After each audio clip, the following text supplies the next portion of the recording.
अस्सलाम वालेकुम प्यारे स्टूडेंट, कैसे हैं आप सब। यकीनन आप ईमान और तक़वा के बेहतरीन हालतों में होंगे।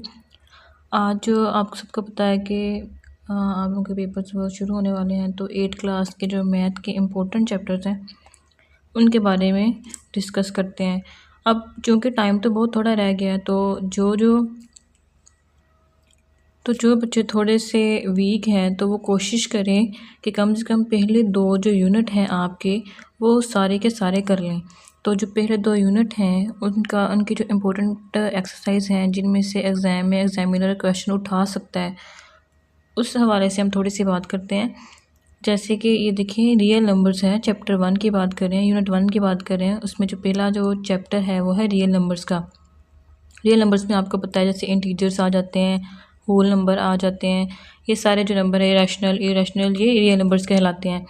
तो बेसिकली ये सारे नंबर मिलके ही रियल नंबर्स बनते हैं। उसके बाद है जी, जो रियल नंबर्स वाला चैप्टर है ना, इसको आपने MCQs के हवाले से अच्छे से प्रिपेयर कर लेना है। सेकंड जो है आपका वो है एस्टिमेशन एंड अप्रोक्सीमेशन। इसमें आपने ये चैप्टर भी आपने MCQs के हवाले से अच्छे तरीके से याद कर लेना है।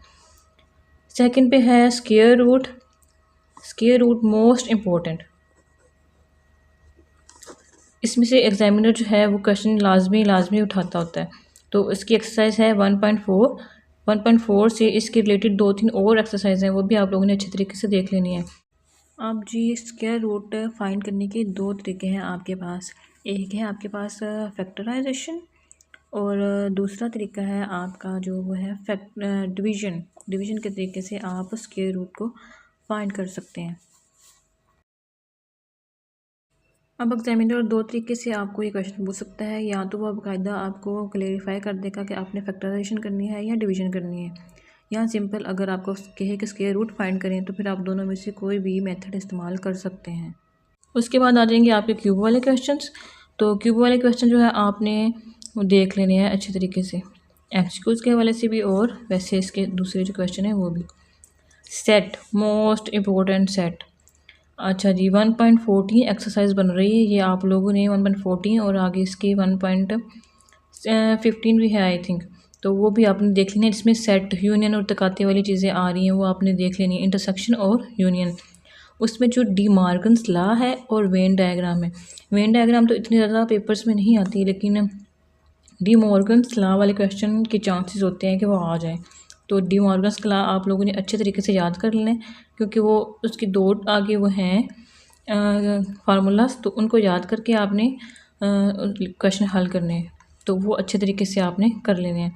उसके बाद है जी रेशियो वाले क्वेश्चन, रेशियो रेट और प्रोपोर्शन। उसकी एक्सरसाइज है 1.17 और 1.18। ये आप लोगों ने अच्छे से देख लेनी है क्वेश्चंस के लिहाज से। प्रॉफिट और लॉस वाले क्वेश्चन एग्जामिनर के फेवरेट हैं, आप लोगों ने 1.20, 21, 22 और 3 अच्छे से कर लेनी है। उसके बाद क्वेश्चन आ रहे हैं जी अर्थमेटिक सीक्वेंस, अगेन बहुत ही इम्पोर्टेंट है। इसकी एक्सरसाइज 2.23 आप लोगों ने अच्छे तरीके से कर लेनी है। जो 2.3 है वो ज्योमेट्रिक सीक्वेंस के लिहाज से आ जाती है। 2.2 अर्थमेटिक सीक्वेंस और 2.3 ज्योमेट्रिक सीक्वेंस के लिहाज से आपने अच्छे तरीके से देख लेनी है। जो इसकी 2.1 है वो आपने MCQs के हवाले से देख लेनी है। नेक्स्ट है जी division and multiplication of polynomial जो इक्वेशंस हैं उसकी एक्सरसाइज बन रही है 2.5। तो आपने जो उसकी एग्जांपल नंबर 2.5 तो आप लोगों ने अच्छे तरीके से कर लेनी है, लेकिन जो एग्जांपल नंबर 11 है वो आ रही है 2.6 से, जो एक्सरसाइज है उससे पहले उसके ऊपर ही एग्जांपल नंबर 11 है, वो आप लोगों ने अच्छे तरीके से देख लेनी है, फेवरेट। अच्छा जी, नेक्स्ट है 2.6। उसका जो क्वेश्चन नंबर है 4 कंप्लीट देख लेना है, मोस्ट इंपॉर्टेंट है, उठाता होता है एग्जामिनर लाजमी।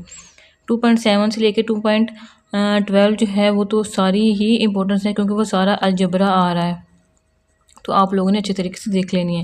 नेक्स्ट है जी एक्सरसाइज 2.13 देख लेनी है। नया क्वेश्चन नंबर क्वेश्चन के लिहाज से जो उनमें जो लिखी हुई है वो क्वेश्चन के लिहाज से करनी है, बाकी आपने सब जो है वो MCQs के लिहाज से देख लेनी है। क्वेश्चन नंबर 13 का, एक्सरसाइज 13 का आपने क्वेश्चन नंबर 2, 3, 4 और 5 इम्पोर्टेंट है, मोस्ट, और एग्जामिनर लाजमी उठाते हैं। उसके बाद है जी 2.17, उसमें आ रहा है स्लोप इंटरसेप्ट और चेंजिंग सब्जेक्ट।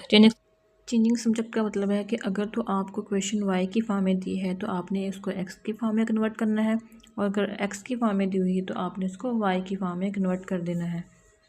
ये सारी एक्स की फॉर्म है तो आपने इसको कन्वर्ट करना है वाई की फॉर्म में। इस पूरी क्वेश्चन को आपने वाई की फॉर्म में कन्वर्ट करना है तो एक्स को मौजू बनाने के लिए।